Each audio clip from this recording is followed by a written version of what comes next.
So I just saw Babygirl, and I personally did not like it so much. While it's definitely not my cup of tea, I do understand its appeal and why a lot of people actually like this particular piece of film. As a matter of fact, the movie has somewhat stellar reviews from critics with a 75 approval rating, which I can't say I'm surprised, but audience reaction is 55% favorable, which shows that while some people really enjoyed it, others did not. I admit, I would have never seen it if it weren't for one particular little thing that's been circulating the internet as of late, which I'm sure you've seen as well and you're probably tired of. Yes, you guessed it, it's this little gem of a clickbait article right here. The same article has been written and rewritten across countless platforms, all stemming from Nicole Kidman's remark in an interview in which she revealed that during filming, the intensity of repeatedly stimulating orgasm in certain scenes eventually led to moments of exhaustion. Direct quote, I don't want to orgasm anymore. Now, I work in marketing. This has been my job for 6 years now, so I'm fairly accustomed to some of the ploys marketing teams will use in order to generate buzz around something. It doesn't matter if it's a product, a service, or, like we have in this case, a movie. Because, let's face it, Nicole Kidman's remarks about her erotic scenes have gone viral, sparking debates and discussions with people sharing the articles and unintentionally keeping the movie relevant online. So, I willingly fell into the trap and went ahead and saw the movie, curious to see if there was more to it. Because generally, when such sneaky marketing tactics are used, the movie does not usually live up to its hype. In fact, what it does is, it offers the promise of something the movie cannot offer on its own. And I was right. A bit of a warning here, this movie is an erotic movie, as it's directed by Halina Reijn, hope I'm saying her name right, a director known for creating these types of scripts.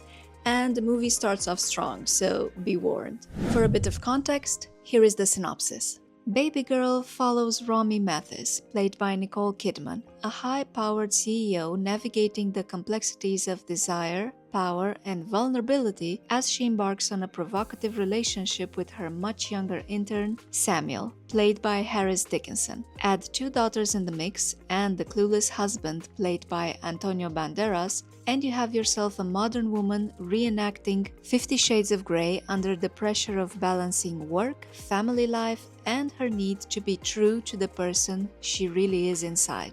If it weren't for Nicole Kidman playing the lead role, I doubt the movie would have garnered this level of attention. Most of us like the actress. I myself like Kidman. She has a certain air around her and looks very natural on screen, as was the case with this movie, but lately I've seen her playing the same emancipated Cougar role, with minor differences of course. We have seen her in Family Affair and in Expats, but apparently she picked up her latest role because she resonated with the director's vision. So let's dive right in, shall we? And we're starting off with the director's vision for Babygirl.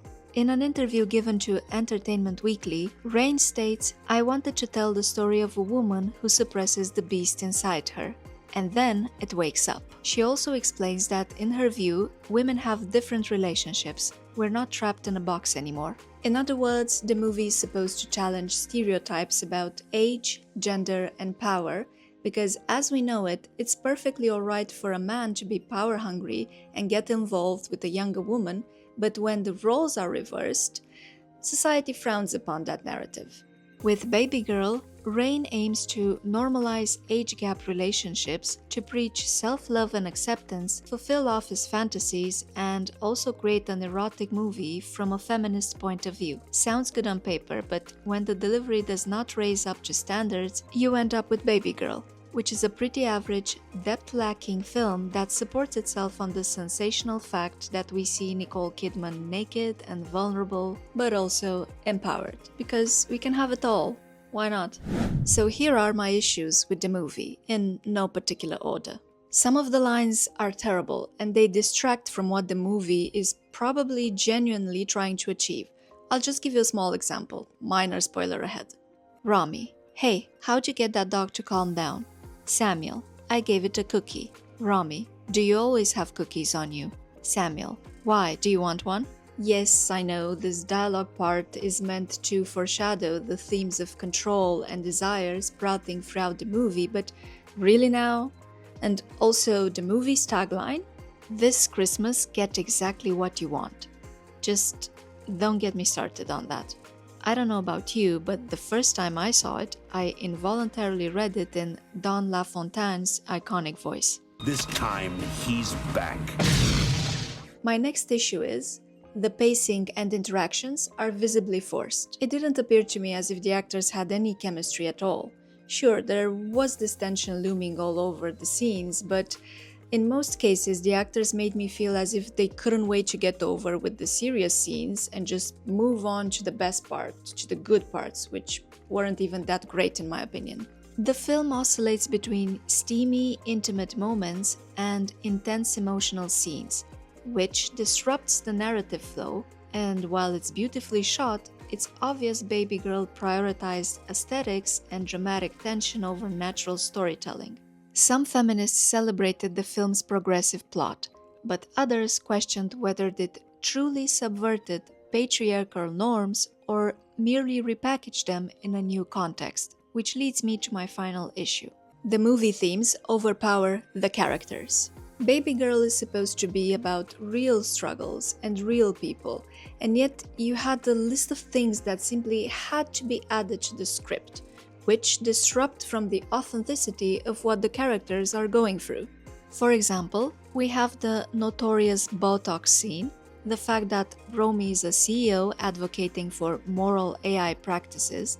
I swear every movie has to mention AI nowadays, and the revelation that she never experienced an orgasm with her husband. Also, while the age gap and power imbalance between the characters are themes central to the story, some critics claim that these elements were explored so overtly that the characters' relationship dynamic felt less like a genuine connection and more like a calculated exploration of social taboos. As a result, certain scenes feel more like ideas or statements acted out rather than believable exchanges between real people.